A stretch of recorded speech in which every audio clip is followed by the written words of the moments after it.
श्री स्वामी समर्थ. हे आपल्या रानातले गावरान हरभरे आहेत. तर आपल्याला ह्याची डाळ बनवून घ्यायची आहे.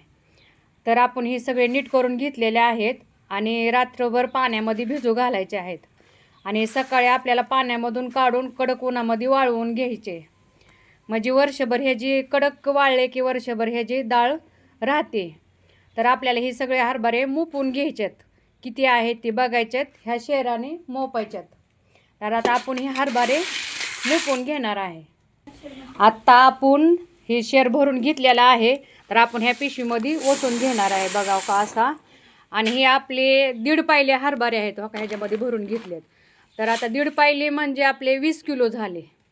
तर आता आपण गिरणीमध्ये जाणार आहे आणि हरभरे भरडून घेऊन येणार आहे. ह्याचे डाळ बनवायचे आहे. हो का, आता आपण गिरणीमधून ही डाळ टाकलेली घेऊन आलेलो आहोत. तर आता आपण ह्या सुपानं सगळी पाकडून घेणार आहेत आणि स्वच्छ नीट करून हो का अशी डाळ बनवणार आहे आपण. अशी डाळ बनली पाहिजे ह्या सगळ्या डाळीचं. हे आता हे सगळं स्वच्छ करून घ्यावं लागेल. तुम्ही पण माझ्या मैत्रिणींनो असेच डाळ भरडून आणतात का? मला कमेंट करून सांगा. फॉलो करा.